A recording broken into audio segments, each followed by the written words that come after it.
We are camping this weekend, and at least as a family of five, this is our first camping trip in like 2 years. Reese and I got to go camping in BC, just north of Squamish, last fall. So that was our last camping trip. But the last time we went with all five of us was, I want to say about 2 years ago. Because you can camp with a pretty young baby. We've done that a few times. We bring out a pack and play and set that up in the woods. But there's this age that's really hard to camp with, and I'd say that starts at right about 1 and goes through like 2 and some change, depending on how your kid is. And we are just coming out of that season, I think. We'll see how this weekend goes. But especially with 2 kids and then another older kid, like that's a tall order to organize a camping trip during that window. So hopefully this weekend represents our exit from that, and it means that camping trips like this can be a lot more frequent. Exhausted with regular life lately, just trying to catch up post-Europe, trying to maintain my marathon training schedule, trying to recover from various injuries and weird stuff, and just having like some commitments with improv with work going on. So I've been craving just getting to hit the brakes and do nothing for a little bit, and camping kind of calls you to do that. Plus you get to do that like while you're more synced up with nature. So kind of feel like this weekend out was well timed. See how the kids do. They're excited to be here, so am I. It's a good start.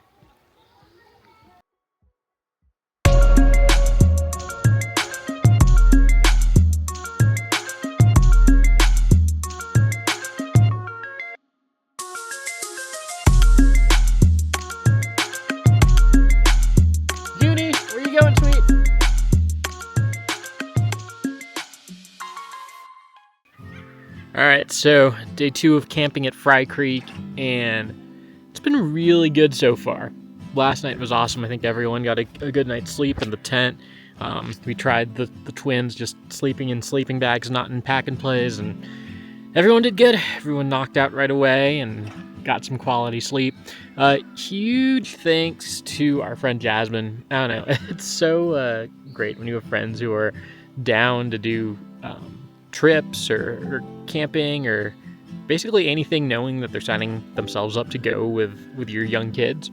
And so she's awesome. She came prepared, brought them bubbles, brought some activities, all kinds of things. So I think with how well it's gone, I'm just like really excited to have camping back in our family life now. I've been wondering, aside from the twins' age, why we've gone so few times over the past couple of years. Obviously, of course, having them has a big thing to do with it. But this year in particular, it's been such a fast-paced year. I think I've been averaging an international trip every month, which I love travel and doing that, of course, but that's also a lot even for me. And I feel like it's harder to slow down and enjoy the things I'm doing when there's just so much of it, And I think especially lately, the past week, it's kind of felt like I constantly need to be at the next thing, or I need to be getting ready. It's harder to just park it somewhere, slow it down, enjoy, without having to think steps ahead. And I hate that. And so camping's like the exact opposite of that. You set up your tent, you figure out your food situation, but other than that, you're just there, Sun's down, you sleep, sun's up, you get up, you do your thing. There's no agenda really. And so I've really appreciated that.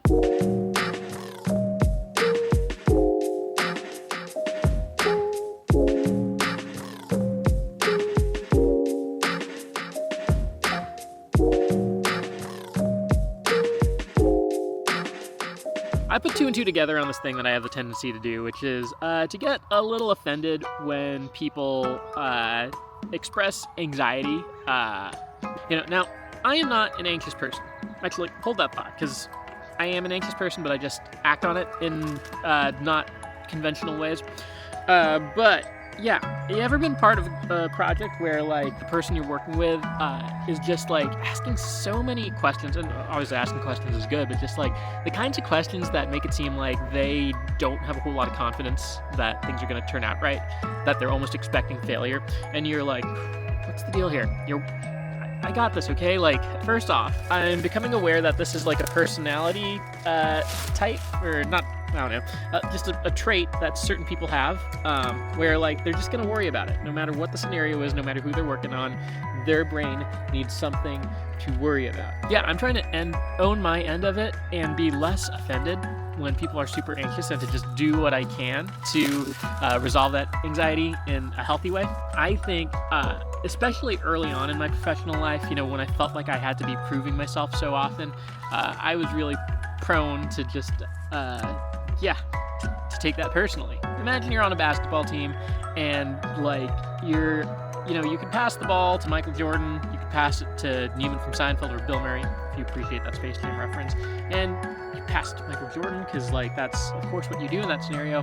But you're like, some people are still gonna second guess, like, did I pass it to the right guy? Like, obviously, like, I wouldn't blame Michael Jordan for being offended in that scenario. Like, really, like, these are your options and you're still second guessing who to pass to.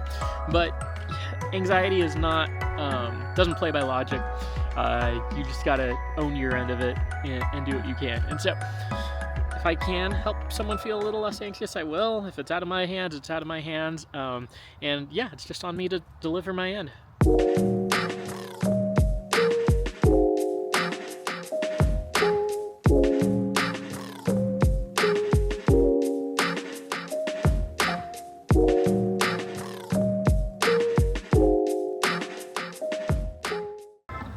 Alright, if you hear me say I'm not a very anxious person, it's a lie. I'm an anxious person. I think everyone's got their own anxieties or something, but the way I deal with it is pretty different. I think your typical anxious person, right, like tries to anticipate the worst case scenario and to brace themselves for that, to prepare for it, or to at least just perseverate on it over and over. I kind of deal with my anxieties by steering everything towards the best case scenario, to try and just, compensate for the likelihood of things going wrong with a whole bunch of things like trying to get them to go right. And so I'm if you're an Enneagram person, I'm an Enneagram 7. This is not uncommon at all. One way I like to think of it is the flavor of my anxiety is less helicopter parent, less overprotective parent, and more midlife crisis. I tend to get less anxious over things like personal safety, I guess, and more anxious about like existential stuff.